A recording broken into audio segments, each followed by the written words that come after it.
Hi and welcome back. What do a pair of pink leopard skin Wellington boots, a vase, a cushion and a safari hat have in common? Well, nothing except that I trained a Flux.1 LoRA to create realistic product photos of them in any environment I want. So it can recreate any environment? After my video on how to train Flux One to create consistent images of a person, a viewer asked if you could do the same with objects or products. Because if it was possible, then it would be a quick, convenient and cheap way to create product photos in any environment or context that you want. So I couldn't resist putting it to the test. Did it work? Keep watching to find out. So the first thing I'm going to try is this pair of Wellington boots with pink leopard skin pattern. So here are the photos. Lots of different angles and a few different lighting conditions. A fair amount of photos to provide the best data set possible. And there they are. And we'll make our compressed file. Just selecting them all and right-clicking compress on Mac, and it will be similar on Windows. And then we have our archive.zip. So now let's go to the Flux LoRA trainer on replicate. So we select our model, create a new model, give it a name, leopard boots, upload our zip file, and create our trigger word, which will be leopard boots without the vowels. Okay, nothing else to change, and we'll hit create training and let it do its thing. Okay, that is ready, done in 20 minutes. Let's run the model. Right, okay, so let's write our prompt. Let's try a pair of leopard boots in a shop window. Make sure we're on dev and guidance scale is on 3. We'll leave it as is and run. Right, okay, so it's got the boot shape right, and the leopard pattern, but they're black. So it's given us a black version, or dark grey, and it's added a zip as well. So not quite right there. Promising, but we need to change something. So let's raise the guidance scale to about 5. Try again. Okay, yeah, now this time it's done a great job. I think that's acceptable for sure. That's definitely a successful generation. We could use this photo in our product listing for sure. Now let's ask for the boots to be worn by somebody. So we'll write a fashionable lady wearing a pair of leopard boots and see what it gives us. Ah, right. Okay, so the words fashionable lady seem to have triggered something completely different. It's actually just ignoring our trigger word, it seems. Let's get rid of fashionable and just keep lady. Right, not much different. Okay, so this is not working. Again, it's ignored the trigger word. Let's drop the guidance scale. Lower is supposedly more realistic. Down to 3 and run again. No, unfortunately not. Right, so we have to change something. Okay, what about we tell it that they should be pink leopard print boots? Now let's try that. Ah, okay. Right, so we have to not just use the trigger word, but actually tell it that they are pink leopard print. And then it remembers it's been trained on those boots. Alright, now let's try same thing, walking down a Paris street and run. Right, yeah, they've got the right print and they've got the right soles and everything like that, but obviously they are not knee-high boots and they're not skin tight, so that's a fail as a product photo. But now let's ask it for a product photo of pink leopard print boots and run. Okay, yeah, these are good. The background is a bit like the background of one of the photos, or some of the photos that we provided in the data set, which does happen. If you don't tell it what its environment should be, it takes it from the data set. In any case, it's a definite viable product image. I think that's a success. Now let's try giving it an actual environment, modern shop interior, and run. Ah, nearly. The foreground boot is really good, but the background boot has a problem going on with its sole. So that's a fail. Now let's try in the boot of a car. You might be taking them out to the countryside where there's lots of muddy puddles. Oh, nearly. No, the top is doing some funny stuff. It's like an impossible Escher illustration. So it was very close. Now let's try again. Let's run it again and try again. Just change the guidance scale there. Ah, yes, this is great. The car's great, the boots are great.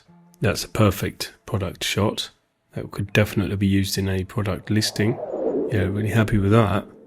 Now let's try it on a designer display shelf and run. Oh yes, that's done a good job too. I think that's a success as well. That could definitely be used in a product listing. Now let's play with the guidance scale again. I'm going to change it to 3.5. Oh, and again, yeah, that's really good. Looks like they're in a charity shop. Perhaps that's because they're a bit worn. But again, yeah, that's a successful image, I would say. So we do have a fair few successful ones here. Right, now let's try a couple more things. So I've got this vase here. Okay, photographed from various angles, various positions, different lighting. Now let's see how we get on with this. Right, now let's go to the trainer. So let's select the model, new model, red vase, upload the data, trigger word, red vase 33, and that's it. Okay, create training. Okay, training successful in 19 minutes. So let's run the model. Right, so our trigger word is this, red vase 33. So let's try a photo of a red vase 33 vase on luxury display shelving. Right, and just going to change the guidance scale. I always find it's better a bit higher up. So I'm going to try around 5. Okay, let's run. Right, okay. It's got the shape right. So we're going to have to tell it to do the colour. Yeah, let's do that again. Like with the boots, I had to say sometimes that it was leopard print. Red and grey. Okay, run. Right, yes, and no. Okay, shelving's not that luxury either. Okay, which way should we go? Up.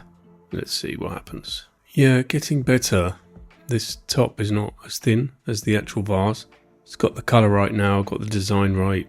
Let's just go back to it. It's looking in terms of the design. It's got it okay. It's got it right. This line here seems a bit too harsh, but okay, so it's not doing too well in this case so far. Now let's see, let's drop the guidance scale because supposedly the lower is the more realistic it is. So let's lower it to 3.7. Yes. Yeah, again, it's not getting the neck right. Let me just add a thin, is that a neck?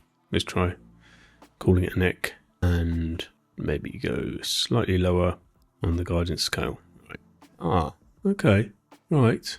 So if you get specific with a description, then you seem to get a better result. That was the case also with the boots, although it didn't seem to, it got the boots a lot quicker. Mind you, yeah, this line is actually quite, what's the word? Marked. Yeah, I remembered it being softer, but it's quite a hard line there. Yeah. All right, now, is the neck right? Because it's better, but it's still not exact, is it? So, I don't know. Let's give it one more go, and we'll try something else. Because, for a product photo, it has to be exactly right. So, I don't know what else. I'll just change this. Try that. Yeah, I mean, it is close, isn't it? But it's just not quite getting the shape. So, I think I'm going to move on to try the next item, which is a cushion. Okay, this cushion here. Okay, so we'll make our zip and we'll go to the trainer and we'll run a new LoRA leafy cushion. Right, upload the data, trigger word, just call it leafy cushion. Right, so we are ready to go. Create training. Okay, training successful in 20 minutes. Run trained model. Right, so let's start off with on a sofa, a photo of a leafy cushion on a designer sofa in a showroom. Okay, and this time let's just start off with the guidance scale at 3 and see what happens. Okay, that's right from the get-go, it's looking good. Yeah, don't like that sofa much, but the photo is great. I'm going to add that to examples. Right, now let's just try to mix up the background, the context. Let's say in a designer interior, and I'm going to say wide shot. Tempted to put it in panoramic, but most product shots are square. Let's just go with that. Right, run. Wide shot indeed. Okay, right, now I've just noticed the design has slightly changed, so we have to compare now. Let's have a look here. Right, yes. So it's making us a variation. Okay, so you might be okay with that, and you might not. Let's just try to put them side by side. Okay, so it's from the series, let's say. So if all your cushions are identical, well, this photo would not work for you, unfortunately. Now, can we do anything about that? Okay, what if we change the LoRA scale? Let's see. Same results between 0 and 1, but let's just see what happens if we put it up or out there. I don't want this type of shot though. Mind you, yeah, this is the type of shot I fed it, isn't it? So that might be why it's doing that wide shot. I'm going to say wide angle lens, large living room, see if it makes any difference, and run. It likes that sofa, doesn't it? Right, now, is it still a variation? Let's have a look. Let's go to the natural light one. Yep, it's a variation. Okay, so far, the only viable project has been the boots, because I don't think we're going to get this to not provide us with a variation. In fact, I can't even get it to give us it without that sofa. Let's try a shop window display, and let's just keep going with the LoRA scale and see. Let's go up to there, 1.76. Right, yeah, not quite. Right, we're going to the insane zone apparently. Let's try 2.5. Right, yes. Okay, too much LoRA. So yeah, this I'm afraid is going to be just one last try. Let's put that at 1.5 and guidance scale. Let's drop it to 1.5 as well. No. Okay, so if this were a handmade cushion that comes out slightly differently every time, then you could use it. But otherwise, you can't, because it's not what the purchaser would be getting exactly. So let's try something else. Actually, there is one more thing that we can try, and that is to actually drop the LoRA scale and see what effect that has. Okay, put that up a bit. Alright, fingers crossed. Nope. I just realised I just ran all of these tests without changing the guidance scale at all. So, well, I did drop it, didn't I? But I didn't go up to the higher numbers. So I'm just going to do one last attempt here. I'll put the LoRA scale back on 1, which is what it was on by default. Okay, right, let's run that and just see. Okay, yeah, it's a convincing photo, but it's still a variation. So it doesn't seem to matter where the guidance scale is or where the LoRA scale is. We have a variation and not the exact cushion. And I've got this selection of product images. Well, there's not many of them, and they are quite small. So it may not be much for, well, it isn't much for the LoRA to go on, but I'm going to give it a go anyway. I want to see if it does better with the hat, provided it's got enough information.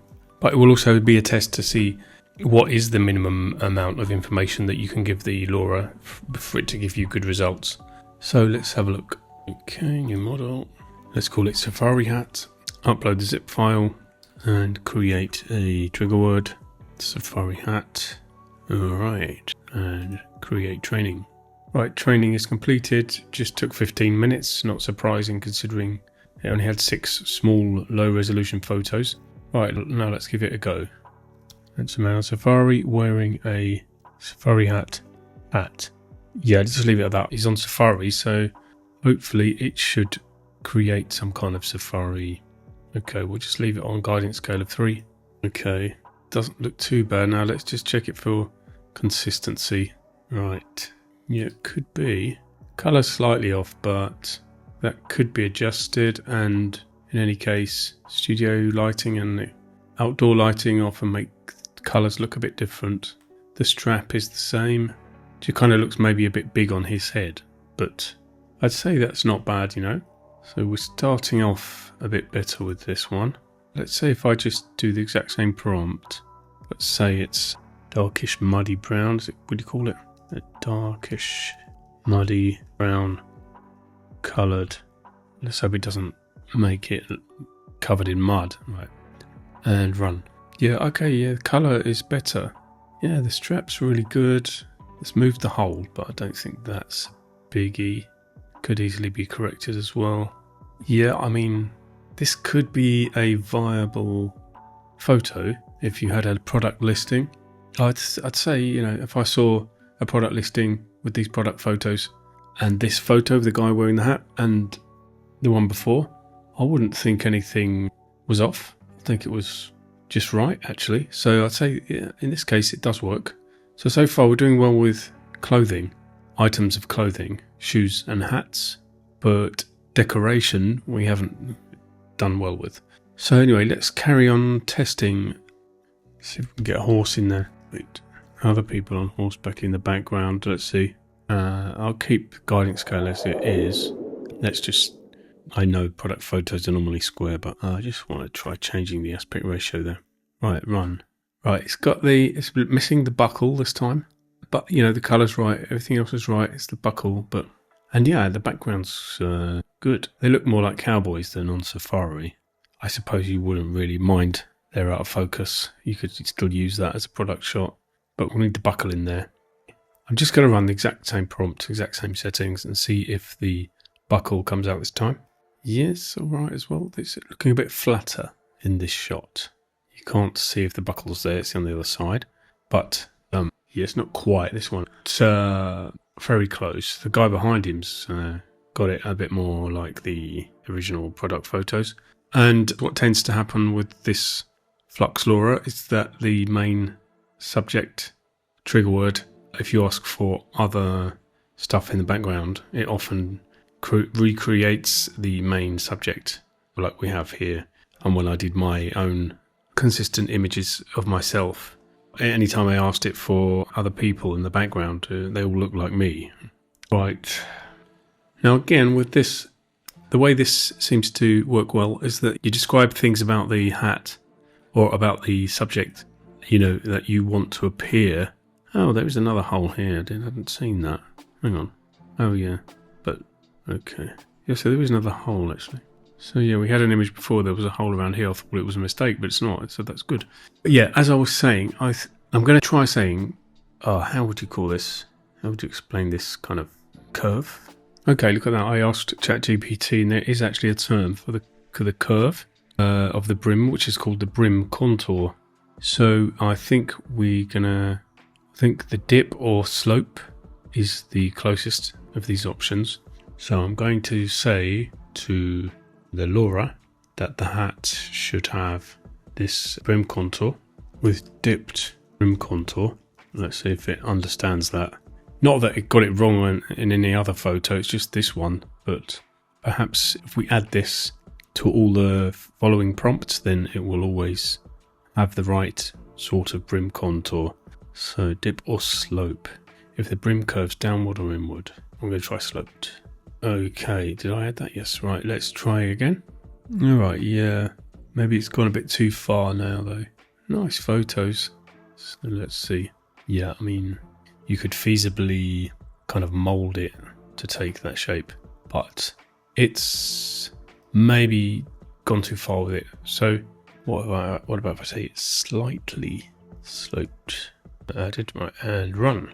Oh right, yeah, it's got it slightly sloped, but the hat is on backwards, so that's not going to work. But the hat is just right. All right, I'm just going to ask it to show him on the horse. Don't know if that's going to be too much for it. Okay, and I am now going to just play with the guidance scale a little bit. I'm going to put up to 5 and see what happens. Okay, horse scale isn't right, is it?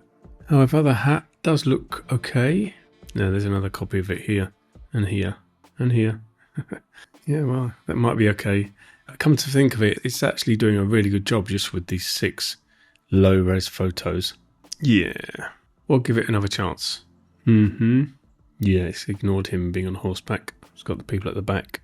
Looks like a stylist has been working with them because they're all wearing the same kind of khaki, safari type colours. Yeah, this is, perhaps it doesn't need me to tell it that it's got the sloped contour. Let's see, because it wasn't doing too badly before I put that in anyway. Alright, let's go. Yeah, we don't actually have a view of the hat from that side.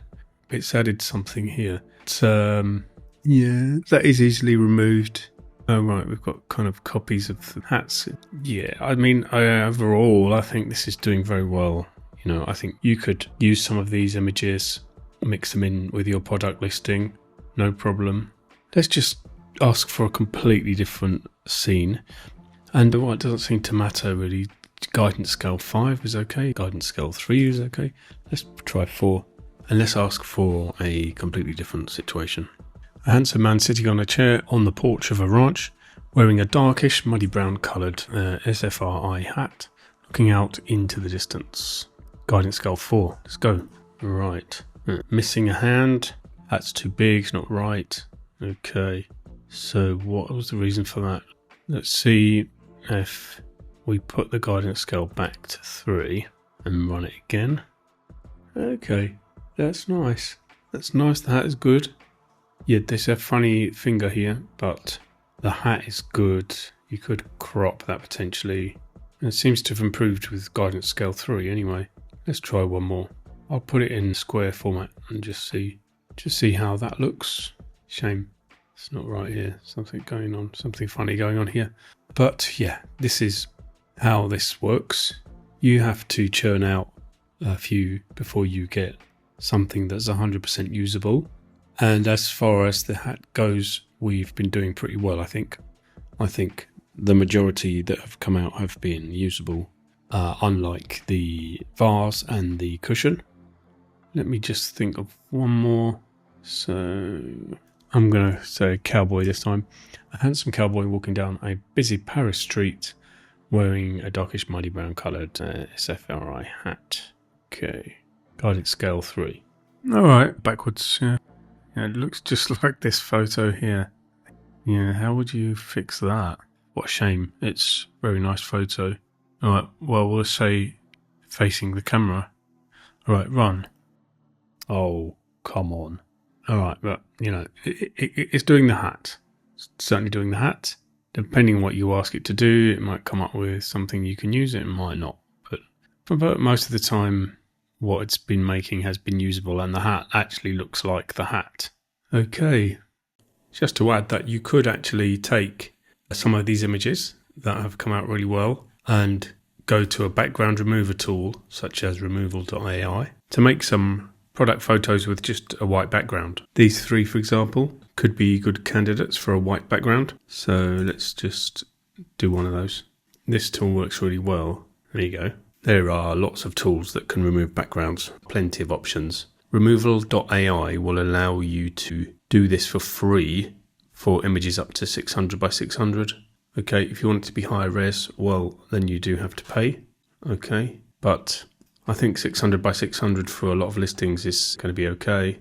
Now this is transparent at the moment, but if you open it in the editor tool, you'll be able to add a white background. Okay, Removal AI has a pretty cool editing tool as well.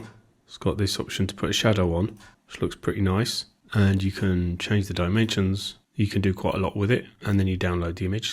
And here we can add a background color of whatever color we want. All right. White would be the normal choice. Okay. I think I like that more with the shadow. Okay. And then download. Okay. And I was able to download that 720 by 720, which is good without paying. Right, so here we have the original and the extracted boots without any background. So using a Flux One LoRA, you can create photos of your product in a generated environment or context. But then when Flux One gets it right, then you can reverse engineer those images and create some standard white background product photos as well. So the conclusion of this test is that it worked half the time.